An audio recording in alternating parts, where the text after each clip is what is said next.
Hi guys, please subscribe my YouTube channel and press the bell icon.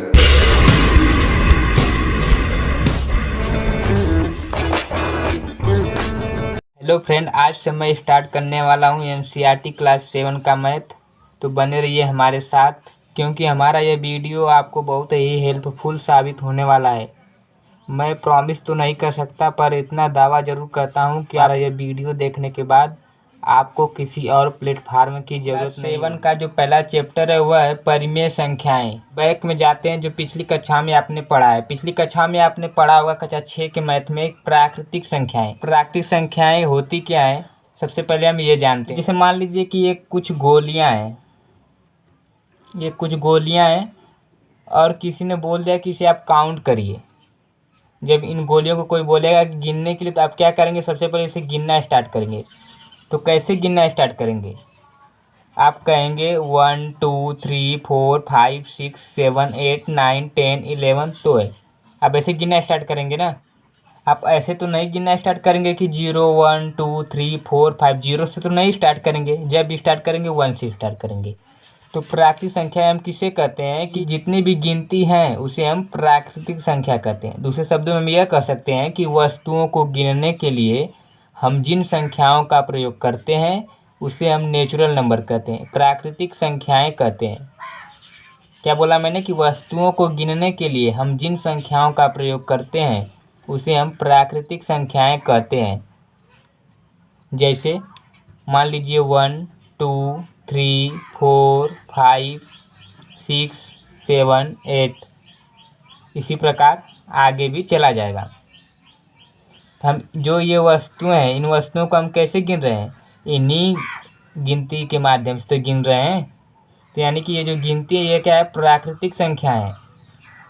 क्या zero भी प्राकृतिक संख्या है? जीरो प्राकृतिक संख्या नहीं है। क्यों? क्योंकि हम जो वस्तुओं को गिन रहे हैं वो 1 से स्टार्ट करें, ना कि 0 से स्टार्ट करें। जब भी किसी वस्तु को गिनने की बात होगी तो सबसे पहले आप क्या करेंगे, 1 से स्टार्ट करेंगे, 0 से नहीं स्टार्ट करेंगे। कभी भी स्टार्ट नहीं करेंगे आप 0 से। कोई स्टार्ट करता है 0 से? कोई नहीं 0 से स्टार्ट करता है। जो भी स्टार्ट करेगा 1 से ही स्टार्ट करेगा। तो प्राकृतिक संख्या की परिभाषा क्या बनेगी कि वस्तुओं को गिनने के लिए हम जिन संख्याओं का प्रयोग करते हैं उसे गिनती या प्राकृतिक संख्याएं कहते हैं। जैसे 1 2 3 4 5 डैश डैश डैश। इसी प्रकार आगे चला जाएगा। अब आप बताइए कि जो ये संख्याएं हैं, जैसे प्राकृतिक संख्याएं के बारे में ही आप समझ लीजिए। तो जो प्राकृतिक संख्या, इसे कोई वैज्ञानिक ही खोज किया होगा ना, इसका कोई पर्सन इसका खोज किया होगा। तो जब वह प्राकृतिक संख्या का खोज किया तो उसे वो क्या क्या कि प्राकृतिक संख्या में 1 2 3 4 5 6 7 8 9 10 इसी प्रकार आगे आगे चलता चला गया। वह क्या क्या कि इन सबको काउंट में रखा। तो जब वह इन सबको काउंट में रखा तो फिर उसे जब जीरो का अभाव होने लगा था, हाँ, उसे जीरो का अभाव होने लगा। जब उसे जीरो का अभाव होने लगा तो उसने एक नई संख्या बनाई। अब वह नई संख्या क्या थी कि उसका नाम था पूर्ण संख्या। कौन सी संख्या? पूर्ण संख्या, जिसे हम होल नंबर के नाम से जानते हैं, होल नंबर। अब ये पूर्ण संख्या में क्या किया उन वैज्ञानिकों ने, तो उन्होंने क्या किया कि पूर्ण संख्या में जीरो को शामिल कर दिया। तो पूर्ण संख्या की परिभाषा क्या बनेगी कि वह प्राकृतिक संख्या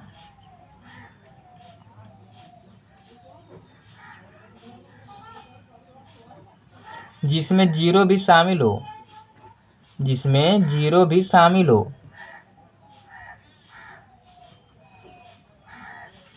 उसे हम पूर्ण संख्या कहते हैं।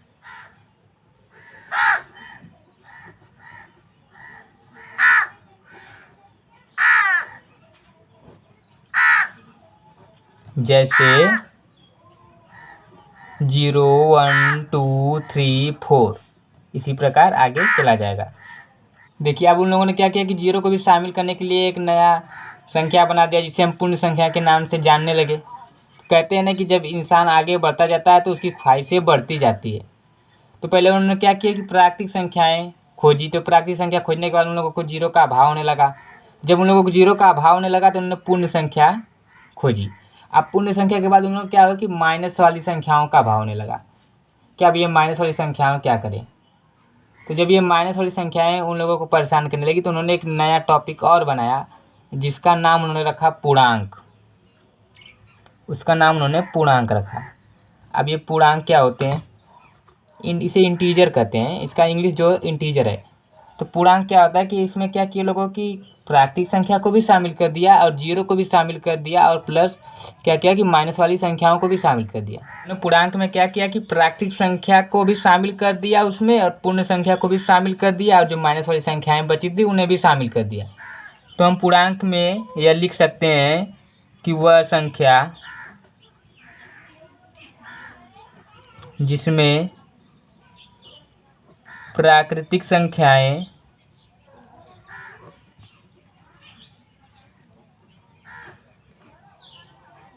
पूर्ण संख्याएं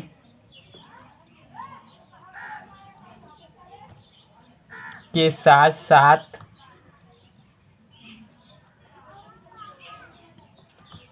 ऋणात्मक संख्याएं भी शामिल हो। क्या हो? ऋणात्मक संख्याएं भी शामिल हो।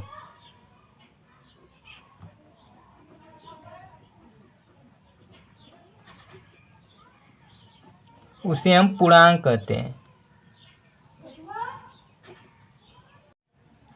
तो ये टॉपिक कुछ पिछली कक्षाओं के थी। कक्षा 7 में हमें परिमेय संख्याएं पढ़नी है। तो परिमेय संख्याएं क्या होती हैं कि वह संख्या जिसे हम p/q के रूप में लिख दें उसे हम परिमेय संख्या कहते हैं। लेकिन इसका एक शर्त है कि q = 0 नहीं होना चाहिए। क्या होना चाहिए? q = कभी भी 0 नहीं होना चाहिए। यहाँ p/q यानी हम दूसरी भाषा में अंश बटे हर कर सकते हैं। कहने का मतलब यह है कि वह संख्या जिसे हम अंश बटे हर के रूप में लिख दें उसे हम परिमेय संख्या कहते हैं। जैसे अगर हम 5/4 लिख दिए तो ये 5/4 जो है वह एक परिमेय संख्या है। इस प्रकार हम कह सकते हैं कि वह संख्या जिसे हम p/q के रूप में लिखते हैं उसे हम परिमेय संख्या कहते हैं। परंतु q ≠ 0, q का मान 0 कभी भी नहीं होना चाहिए। जहाँ p और q एक पूर्णांक है। ठीक है, जैसे -4/3। तो -4/3 जो है वह एक परिमेय संख्या है और बोला है कि p और q एक पूर्णांक है। तो यहाँ पे देखिए ये जो p है, ऊपर वाला p है और जो नीचे वाला यह q है। p/q के रूप में इसे लिख दिया है ना हमने। तो जो ये -4 है यह एक पूर्णांक है ना, और ये जो 3 है ये भी एक पूर्णांक है। तो वही बोल रहा है कि जहाँ p और q एक पूर्णांक है। इसी प्रकार हम इसे भी कर सकते हैं कि 5/-3 यह क्या है? यह भी एक परिमेय संख्या है। देखिए ये p/q के रूप में है और यह भी एक पूर्णांक है और यह भी एक पूर्णांक है। तो यह रहा परिमेय संख्या। लेकिन आप हमें यह बताइए कि क्या सभी भिन्न परिमेय संख्याएं हो सकती हैं? अगर कोई आपसे पूछ दे कि क्या जो भिन्न है, जितने भी भिन्न है, क्या वह परिमेय संख्या है? तो आप कह दीजिएगा हाँ वह परिमेय संख्या है। कैसे है? क्योंकि जितना भी भिन्न होगा वह अंश बटे हर के रूप में ही होगा। अंश बटे हर यानी कि p/q के रूप में होगा और जो वह उनका जो अंक होगा वह पूर्णांक ही होगा। जैसे मान लीजिए 3/4 जो ये एक भिन्न है तो ये भी पूर्णांक है, ये भी पूर्णांक है, p/q के रूप में है। लेकिन बस आप एक कंडीशन जानिएगा कि q ≠ 0 होना चाहिए। अगर कोई आपसे यह पूछ दे कि 0 क्या एक परिमेय संख्या है? तो 0 एक परिमेय संख्या है। कैसे? देखिए 0 को हम 0/1 के रूप में लिख सकते हैं। 0 को जब हम 0/1 लिख सकते हैं तो यह एक p/q के रूप में हो गया। तो क्या यह एक परिमेय संख्या है? तो कोई पूछ देगा कि अगर 0 परिमेय संख्या है कि नहीं, तो आप कहिएगा हाँ 0 परिमेय संख्या है। लेकिन क्या हम 1/0 लिख सकते हैं? 1/0 नहीं लिख सकते। क्यों नहीं लिख सकते हैं 1/0? इसलिए नहीं लिख सकते हैं क्योंकि हमें पहले से ही परिमेय संख्या में कंडीशन बता दिया है कि जो q है वह वह 0 के इक्वल नहीं होगा। क्यों वह 0 के इक्वल नहीं होगा? क्योंकि अगर वह 0 के इक्वल होगा तो उसका मान अनंत में आने लगेगा। अगर 4/0 कर दें तो जब 4 में 0 का भाग देंगे तो उसका जो यह मान है वह अनंत में आने लगेगा यहाँ। तो जब उसका फिक्स वैल्यू ही नहीं निकलेगा, जब उसका मान ही नहीं निकलेगा तो उसका कुछ मतलब निकलेगा नहीं निकलेगा ना। तो इसीलिए पहले ही कंडीशन दे दिया है कि q जो है वह 0 के बराबर कभी नहीं होना चाहिए। अगर वह 0 के बराबर होगा तो वह परिमेय संख्या नहीं है। लेकिन आप एक बात और ध्यान रखिएगा कि जो शून्य है वह न तो धनात्मक परिमेय संख्या है और न ही ऋणात्मक परिमेय संख्या है। बस वह एक परिमेय संख्या है, उसमें धनात्मक और ऋणात्मक वाली कोई बात नहीं है। तो ये रही इकाई 1 की कुछ बेसिक जो मैंने आपको बताया। अब हम स्टार्ट करेंगे एक्सरसाइज 1.a पे। तो एक्सरसाइज 1.a का जो पहला क्वेश्चन दिया है वह दिया है कि निम्नांकित पूर्णांकों को परिमेय संख्याओं के रूप में लिखिए जिनका हर 1 हो। ये दिया, ये पूर्णांकों की कुछ संख्याएं दी हैं जिसे बोल रहा है कि इन्हें क्या करना है, हमें परिमेय संख्याओं के रूप में कन्वर्ट कर देना है। और लेकिन उसका जो हर है वह 1 ही होना चाहिए। उसका हर क्या होना चाहिए, 1 होना चाहिए। तो देखिए हम इसे कैसे सॉल्व करते हैं। देखिए जो -7 है इसे हमें क्या करना है, परिमेय संख्या में कन्वर्ट करना है ना। पहला दिया है ना -7, तो इसे हमें क्या करना है कि परिमेय संख्या में कन्वर्ट करना है। जब परिमेय संख्या में इसे कन्वर्ट करना है तो हमने आपको बताया परिमेय संख्या में कि जो परिमेय संख्या होता है वह P/Q के रूप में होता है। P/Q के रूप में होता है ना। और एक कंडीशन भी बताया था कि Q is not equal to 0। तो क्वेश्चन में आपके दिया था कि उसका हर 1 हो। तो ये इसे हम इस प्रकार लिख सकते हैं ना कि जैसे P/Q के रूप में इसे कन्वर्ट करना है तो यानी कि -7/1 कर सकते हैं। ये P/Q के रूप में हो गया और इसका हर भी 1 हो गया। तो वही बोल रहा था कि इसे क्या करना है, हमें P/Q के रूप में कन्वर्ट कर देना है और उसका हर 1 होना चाहिए। तो 11 को जब कन्वर्ट करेंगे तो वह 11/1 हो जाएगा। और जब -45 को करेंगे तो -45/1 हो जाएगा। इसी प्रकार जब 71 को करेंगे तो 71/1 हो जाएगा। बस यही करना था आपके पहले क्वेश्चन में। अब दूसरा क्वेश्चन क्या कर रहा है, वह कह रहा है कि -4/5 को ऐसी परिमेय संख्या के रूप में व्यक्त कीजिए जिसका अंश है। बोल रहा है कि जो -4/5 है उसे हमें क्या करना है, परिमेय संख्या के रूप में चेंज करना है। लेकिन कंडीशन दिया है कि एक बार उसका अंश 8 होना चाहिए, दूसरी बार -16 होना चाहिए, तीसरी बार 20 होना चाहिए और चौथी बार -24 होना चाहिए। तो कैसे होगा, इसे भी सॉल्व करके देखते हैं। जैसा कि मैंने इसे अपने पेज पे पिकअप कर लिया है। अब पहला दिया था कि 8, उसमें पहला दिया था, दूसरे के पहला में दिया था 8। अब इसे हमें क्या करना है कि जो -4/5 है इसे हमें परिमेय संख्या के रूप में कन्वर्ट करना है ना। लेकिन जो उसमें एक कंडीशन दे रहा है कि उसका अंश जो है वह 8 होना चाहिए। पहले वाले में जो कंडीशन दे रहा है वो बोला कि इसका अंश 8 होना चाहिए। तो हमें क्या करना है कि इसे परिमेय संख्या के रूप में कन्वर्ट करना है। तो कैसे करेंगे देखिए, अगर -4/8 को परिमेय संख्या के रूप में कन्वर्ट करना है तो जो इसका अंश है वह 8 होना चाहिए। आप समझिए यहाँ पे, अगर हम इस परिमेय संख्या में -2 का मल्टीप्लाई कर दें ऊपर वाले में तो ये माइनस माइनस कट जाएगा और जब 4 का पहाड़ा 2 बार पढ़ेंगे तो 8 आ जाएगा ना। तो हम क्या करेंगे कि इस परिमेय संख्या में -2 का मल्टीप्लाई करेंगे। लेकिन जब हम -2 इस ऊपर वाले में मल्टीप्लाई करेंगे -2 का तो नीचे वाला नाराज होने लगेगा ना। तो क्या होगा कि नीचे वाला नाराज होने लगेगा। तो हमें क्या करना पड़ेगा कि नीचे वाले में भी -2 मल्टीप्लाई करना पड़ेगा। जो कंडीशन हम ऊपर लागू करेंगे वही कंडीशन हमें नीचे भी करना पड़ेगा।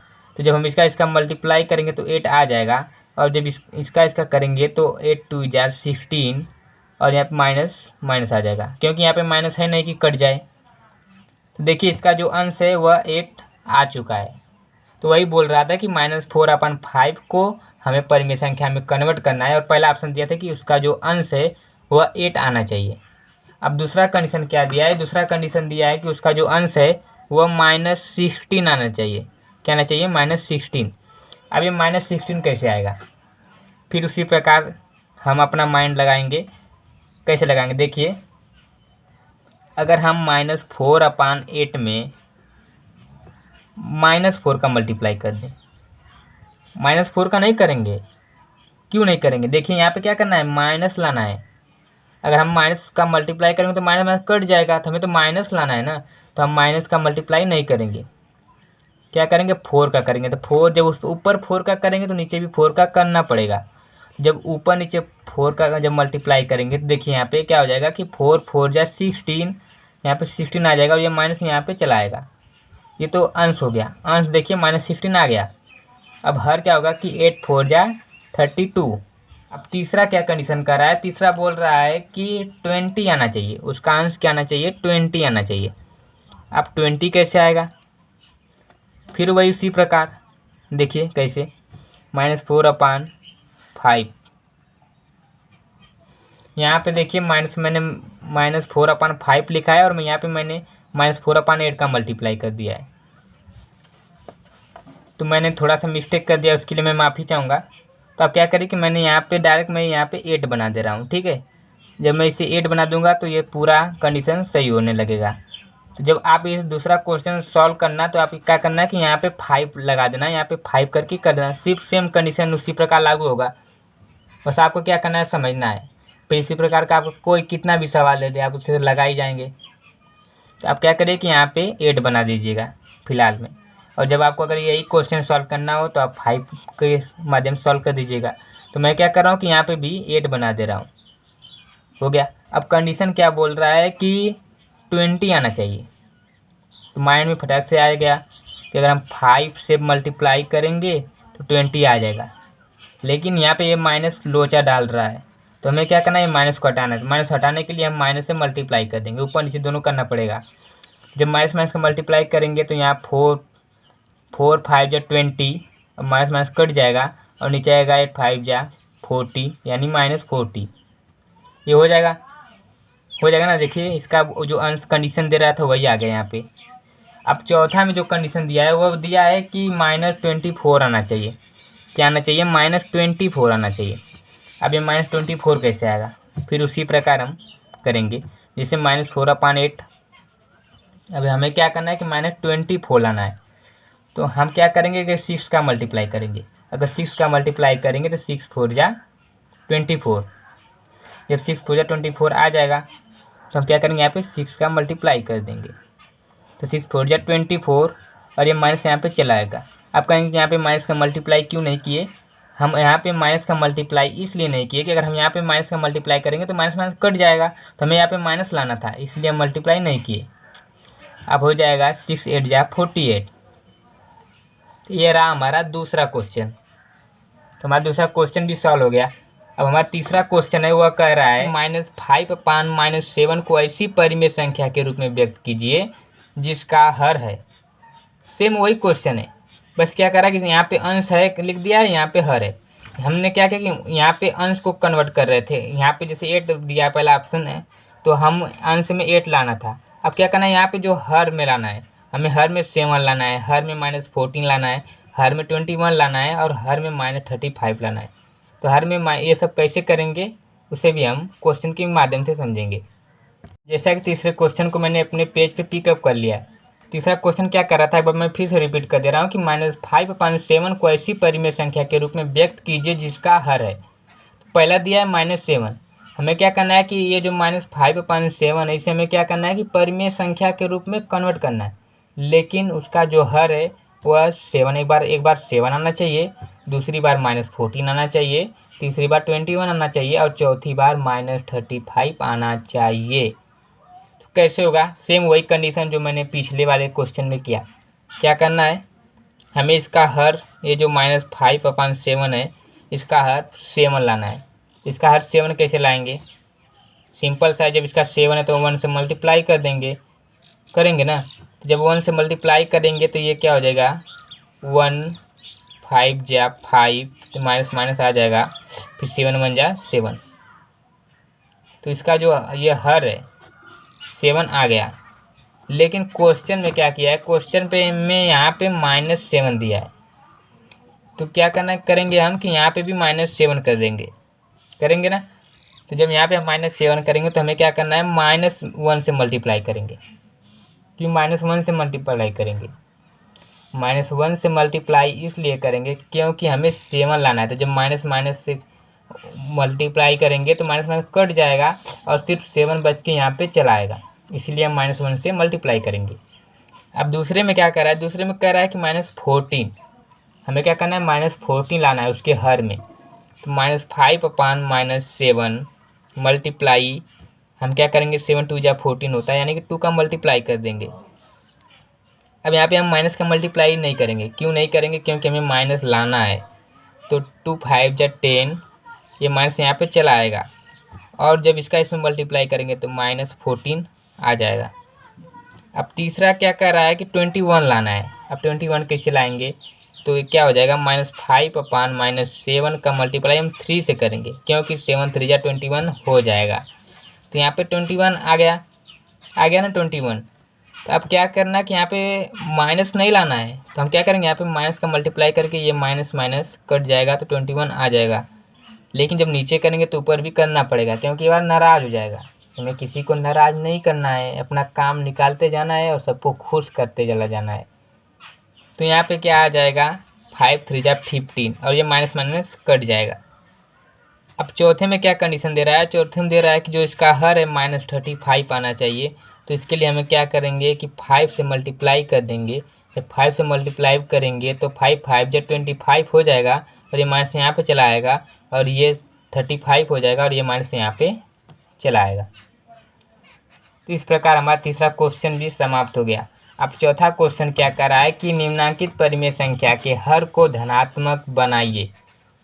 देखिए बोल रहा है कि ये जो परिमेय संख्या दिया है इसका जो ये हर है इसको हमें धनात्मक बनाना है। धनात्मक मतलब कि जो माइनस दिया है यहाँ माइनस हटा देना है, जिससे यह धनात्मक बन जाएगा। तो किसको बनाना है? इसके हर को धनात्मक बनाना है। तो चौथा जो पहला दिया है वह दिया है -9/-11। तो हमें क्या करना है कि इसके हर को धनात्मक बनाना है। हर को धनात्मक बनाने का मतलब कि ये जो हर है या इसमें जो ये माइनस है, ये माइनस को हटा देना है। तो इसके हर को जो ये माइनस कैसे हटाएंगे, हम क्या करेंगे, -1 से मल्टीप्लाई कर देंगे। क्यों -1 से मल्टीप्लाई कर रहे हैं समझिए। अगर हम -1 से मल्टीप्लाई करेंगे तो ये माइनस माइनस कट जाएगा और ये 11 सेफ बच के यहाँ पे चला आएगा, इसलिए हमने किया। तो यहाँ पे क्या आ जाएगा, इसका जब -1 से मल्टीप्लाई करेंगे तो यहाँ पे 9 आ जाएगा और यहाँ पे क्या आ जाएगा, 11 आ जाएगा ना। अब दूसरा क्या है, दूसरा दिया है कि वह दिया है 11/-17। अब 11/-17 को क्या करना है, इसके हर को धनात्मक बनाना। तो फिर -1 से हम मल्टीप्लाई कर देंगे। जब -1 से मल्टीप्लाई करेंगे तो यहाँ पे -11 आ जाएगा और यहाँ पे 17 चला आएगा। अब तीसरे में क्या करेंगे कि तीसरे में दिया है कि -4/-19। इसके क्या करना है, इसके भी हर को धनात्मक बनाना है। तो क्या करेंगे, -1 से मल्टीप्लाई कर देंगे। ये -1 कट के यहाँ पे 4 चला आएगा और यहाँ पे -1 कट के 19 हो जाएगा। अब जो घ दिया है वह दिया है 7/-13। अब क्या करना है, इसके हर को क्या करना है, धनात्मक बनाना है। धनात्मक बनाने के लिए सिंपल सा -1 से मल्टीप्लाई करेंगे तो माइनस माइनस कट जाएगा और इसका जो हर है वह धनात्मक बन जाएगा। तो ये माइनस यहाँ पे आ जाएगा, इसका कट जाएगा ना, तो ये धनात्मक बन गया। तो ये रहा हमारा चौथा क्वेश्चन। हम पहला दूसरा तीसरा चौथा पूरा सॉल्व कर दिए। अब नंबर आ रहा है पाँचवा का। तो पाँचवा क्वेश्चन क्या कर रहा है कि निम्नांकित परिमेय संख्या के अंश को धनात्मक बनाइए। क्या कर रहा है कि निम्नांकित परिमेय संख्या के अंश को धन पूर्णांक बनाइए। वही धनात्मक बनाइए या धन पूर्णांक बनाइए। क्या करना है इसमें कि जो अंश में माइनस दिया है इसे हमें प्लस में कर देना है, इसका माइनस हटा देना है। वही एकदम सेम वही क्वेश्चन है, उसमें बस हर को करना था, इसमें क्या करना है, अंश को करना है। तो जो पाँचवा का पहला दिया है वह दिया है -7/13। इसमें भी क्या करेंगे, हम 1 से मल्टीप्लाई करेंगे। तो जब 1 से मल्टीप्लाई करेंगे -1 से करेंगे ना। क्यों -1 से करेंगे कि अगर -1 से करेंगे तभी तो माइनस माइनस कटेगा और 7 पे चला आएगा यहाँ पे। तो यहाँ पे क्या हो जाएगा, 7/-13। समझ में आ रहा है ना। अब दूसरा देखिए, अब दूसरा क्या कर रहा है, दूसरा कह रहा है कि -11 जो 19 है, -19 है, इसे हमें क्या करना है, इसके अंश को धनात्मक बनाना है। जब इसके अंश को धनात्मक बनाना है तो हम क्या करेंगे कि -1 से मल्टीप्लाई कर देंगे और जब -1 से मल्टीप्लाई करेंगे तो माइनस माइनस कट जाएगा और 11 यहाँ पे आ जाएगा और यहाँ पे आ जाएगा 19 आएगा ना, ये माइनस माइनस कट जाएगा। अब तीसरा दिया है -18/23। तो इसे क्या करना है, इसका जो अंश है उसे क्या करना है, धनात्मक बनाना है। तो -1 से मल्टीप्लाई कर देंगे तो ये माइनस माइनस कट जाएगा और इसका अंश धनात्मक बन के चला आएगा। तो ये कट के 18 हो जाएगा, और यहाँ पे जब माइनस से मल्टीप्लाई करेंगे तो -23 हो जाएगा। अब चौथा क्वेश्चन क्या है, चौथा दिया है -19/-23। इसके भी अंश को धनात्मक बनाना है, तो फिर वही -1 से मल्टीप्लाई, माइनस माइनस कट जाएगा, यहाँ पे 19 आ जाएगा, और जब यहाँ पे माइनस माइनस कटेगा तो 23 आ जाएगा। तो इस प्रकार हमारा पांचवा क्वेश्चन भी समाप्त हो गया। अब नंबर आता है क्वेश्चन नंबर 6 का। तो क्वेश्चन नंबर 6 कह रहा है कि निम्नांकित परिमेय संख्याओं में क्या कह रहा है, निम्नांकित परिमेय संख्याओं में कौन सी संख्याएं धनात्मक हैं। निम्नांकित संख्याओं में कौन सी परिमेय संख्याएं धनात्मक हैं। तो ये जो परिमेय संख्याएं दी है, पूछ रहा है इसमें कौन सी संख्या धनात्मक है। अब धनात्मक परिमेय संख्याएं क्या होती हैं, तो मैं बता दूं आपको, धनात्मक परिमेय संख्या वो है जिसका अंश भी प्लस में हो और उसका हर भी प्लस में हो, वह धनात्मक परिमेय संख्या होंगी। कैसे होंगी देखिए, मैं आपको बताता हूँ। देखिए छठवां को जो पहला दिया है वह दिया है कि -9/-13, और बोल रहा है कि जो यह परिमेय संख्या दिया इसे हमें क्या करना है, धनात्मक बनाना है। तो यानी धनात्मक बनाने का मतलब कि धनात्मक परिमेय संख्या क्या होती है कि जो उसका अंश होता है वह भी प्लस होना चाहिए और उसका हर भी प्लस होना चाहिए।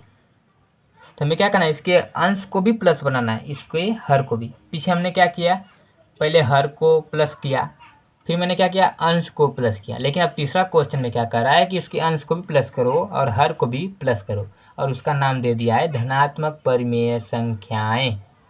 क्या कर रहा है, धनात्मक परिमेय संख्याएं। अब ये धनात्मक परिमेय संख्याएं, तो हमें क्या करना है, इसके अंश को भी करना है, हर को भी करना है। सबसे अच्छा -1 से मल्टीप्लाई कर देंगे, फिर ये माइनस माइनस कट के यहाँ पे 9 आ जाएगा, और ये माइनस माइनस कट के 13 हो जाएगा। तो ये कौन सी संख्याएं हैं, ये धनात्मक परिमेय संख्याएं, ये है ना धनात्मक। लेकिन ये जो दूसरा है, दूसरा दिया है 11/-19, हमें क्या करना है, धनात्मक परिमेय संख्याएं क्या करना है, दिया क्वेश्चन है ना कि निम्नांकित परिमेय संख्या में कौन सी परिमेय संख्याएं धनात्मक है। मतलब कि जो संख्याएं चारों दी हैं उसके ऑप्शन में क ख ग घ, उसमें से हमें बताना है कि कौन सी परिमेय संख्याएं धनात्मक है। तो फिर क्या करेंगे, इसमें हम -1 से जब मल्टीप्लाई करेंगे तो क्या कर रहे हैं, देखिए यहाँ पे -11 आ जाएगा, और यहाँ पे ये कट के 19 आ जाएगा। तो इसका ये जो ये माइनस ये समाप्त नहीं हुआ, यानी कि ये धनात्मक नहीं है। हमें क्या करना है, सिर्फ धनात्मक परिमेय संख्या बताना है। अब तीसरा क्या है, तीसरा दिया है -7/-23। अब देखिए -7/-23 में क्या करेंगे, फिर -1 से मल्टीप्लाई करेंगे, तो अब ये माइनस माइनस कट के 7 आ जाएगा, और ये माइनस माइनस कट के 23 आ जाएगा। अब देखिए इसका अंश भी प्लस में, इसका हर भी प्लस में, यानी कि यह धनात्मक परिमेय संख्याएं हैं, है ना। अब चौथा देखिए, चौथा में क्या कर रहा है, चौथा दिया है 8/-13, फिर इसमें हम -1 से मल्टीप्लाई करेंगे, तो यहाँ पे क्या आ जाएगा, -8 आ जाएगा, और जब इसका करेंगे तो 13 आ जाएगा। देखिए इसके अंश में माइनस फिर चला आया, तो यानी कि यह धनात्मक परिमेय संख्या नहीं है। समझ में आ रहा है आपको ना।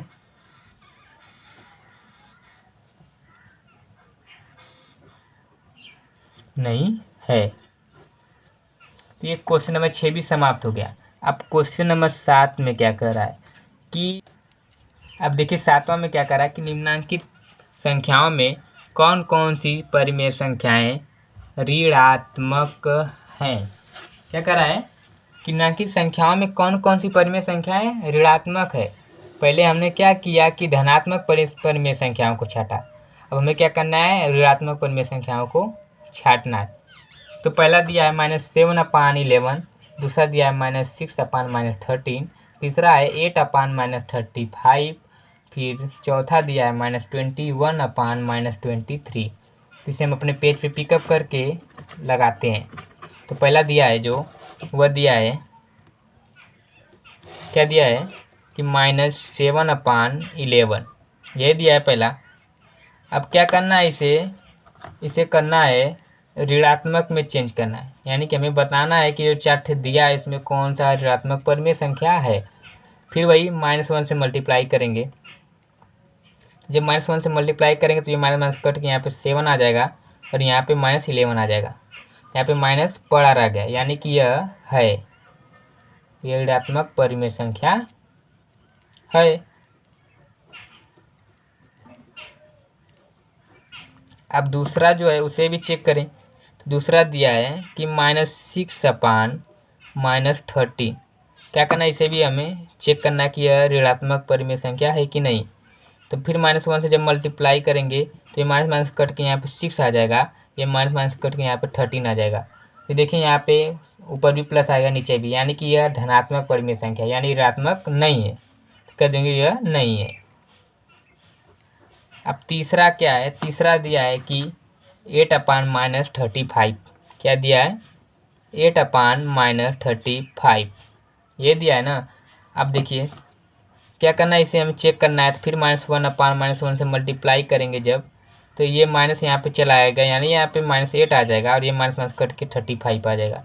तो इसके अंश में माइनस चला आया, यानी कि यह ऋणात्मक परिमेय संख्या है।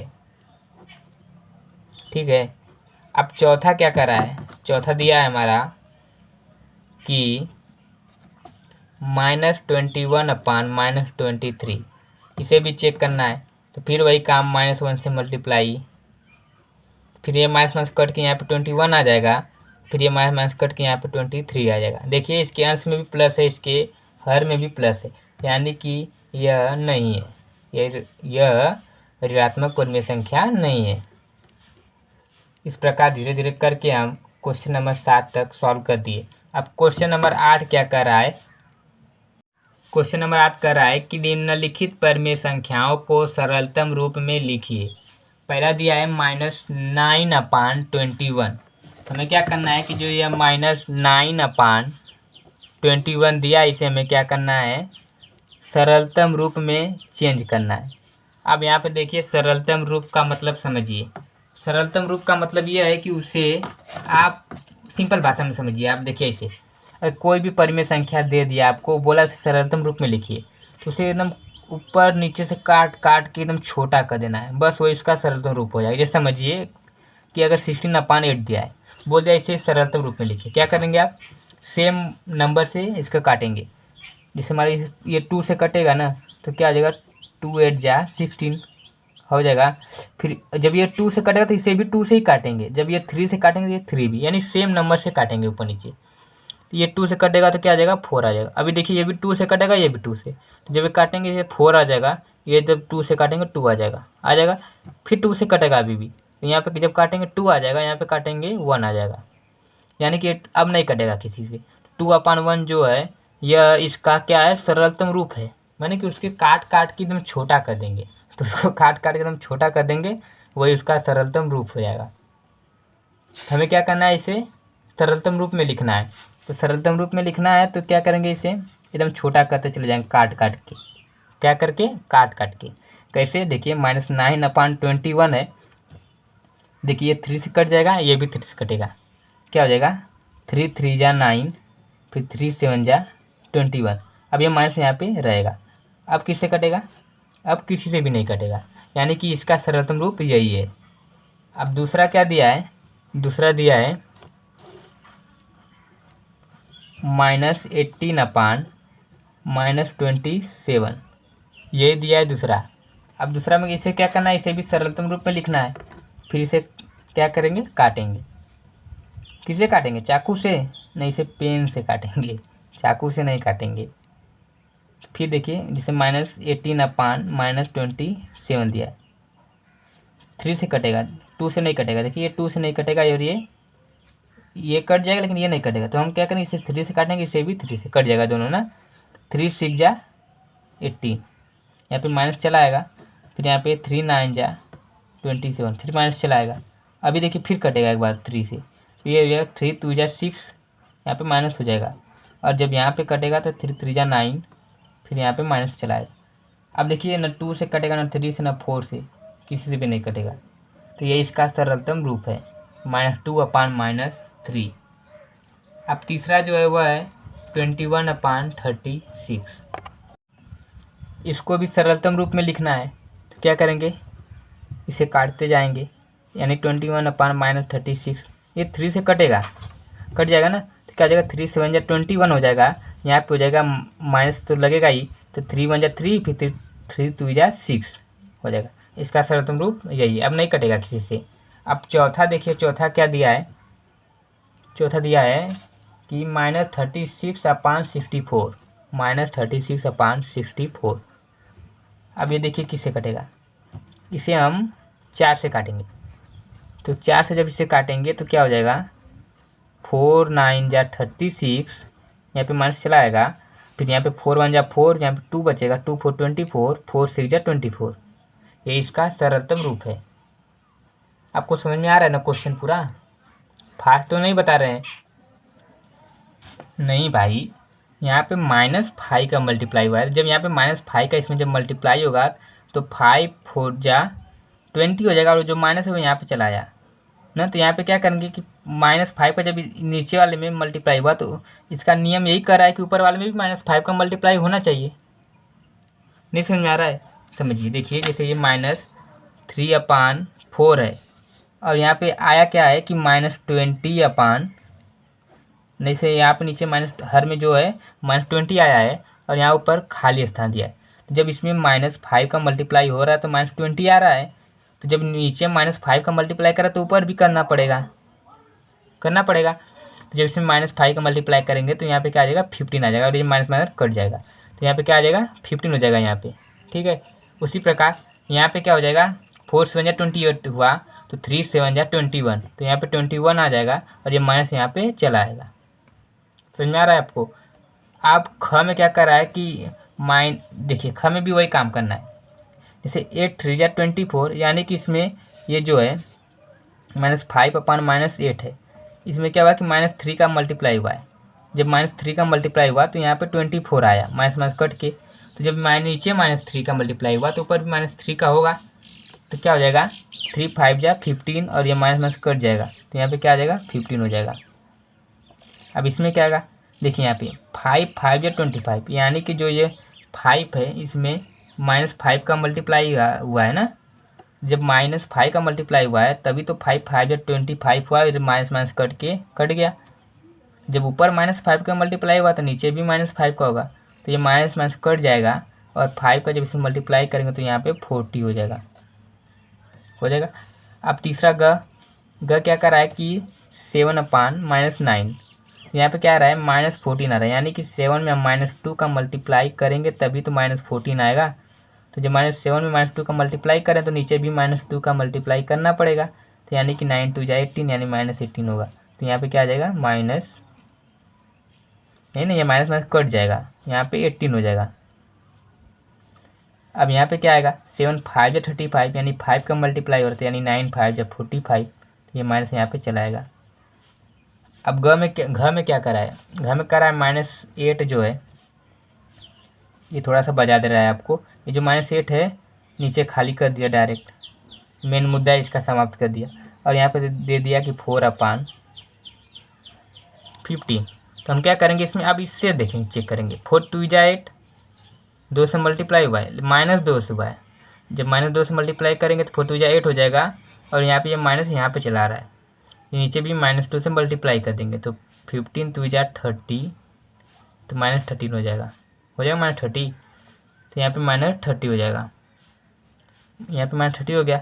अब यहाँ पे दे रहा है कि यहाँ पे खाली स्थान दिया है, और यहाँ पे दिया है -60, तो यानी कि -30 जो है इसमें अगर हम 2 का मल्टीप्लाई कर रहे हैं तो -60 आ रहा है, यानी ऊपर वाले में भी हमें 2 का मल्टीप्लाई करना पड़ेगा। तो जब इसमें 2 का मल्टीप्लाई करेंगे तो यहाँ पे 8 2 60, यानी -60 आएगा, तो यहाँ पे क्या हो जाएगा -60। ये रहा हमारा क्वेश्चन नंबर 9।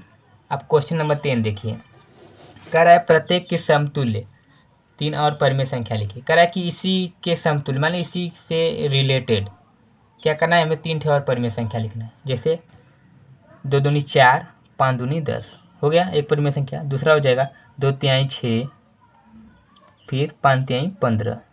एक और कर दीजिए 2 चौको 8, 5 चौको 20। हो गया यही। इसी प्रकार इसमें भी 7 दूनी 14, 11 दूनी 22 माइनस हो जाएगा यहाँ पे। फिर यहाँ हो जाएगा 7 त्रिक 21, 11 3 33 यहाँ पे माइनस हो जाएगा।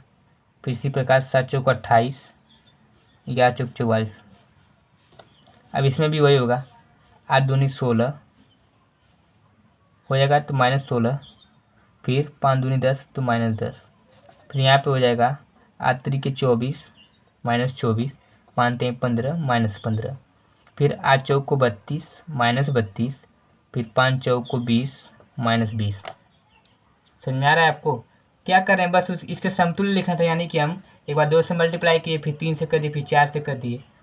देखिए 2 दूनी 4, 2 3 6 चौको 8, फिर 5 दूनी 10, 5 3 15, 5 चौको 20। यहाँ पे सिंपल था तो सिंपल कर दिए। अब यहाँ पे देखिए क्या किया कि माइनस किया, इसलिए सब में माइनस लगा दिए। यहाँ पे ऊपर नीचे दोनों माइनस था, इसलिए ऊपर नीचे दोनों माइनस लगा दिए। एक सिंपल भाषा में देखिए 2 दूनी 4, 3 6, ये पहाड़ा टेबल, यहाँ पे टेबल बस लिख दिए ऊपर नीचे। यहाँ पे ऊपर 2 का टेबल, नीचे 5 का, यहाँ पे 7 का टेबल, यहाँ पे 11 का, यहाँ पे 8 का टेबल, यहाँ पे 5 का टेबल। बस इसी प्रकार करिए। तो फ्रेंड इस प्रकार हमारा अभ्यास 1A समाप्त हो गया। तो आशा करूँगा कि हमारा यह वीडियो आपको पसंद आया होगा। तो हमारा यह वीडियो आपको पसंद आया हो तो आप हमारे इस वीडियो को लाइक ज़रूर कर दीजिएगा। और हाँ, अगर आप क्लास 6 to 12 के स्टूडेंट हो और आप स्टडी से रिलेटेड इसी प्रकार का वीडियो चाहते हैं तो हमारे चैनल को सब्सक्राइब करके बेल आइकन को दबा लीजिएगा, क्योंकि मैं ऐसा वीडियो हमेशा लाता ही रहता हूँ। तो गाइस, अपने इस भरोसेमंद चैनल को सब्सक्राइब करके बेल आइकन को दबा लीजिए रोज़ाना इसी प्रकार का वीडियो पाने के लिए।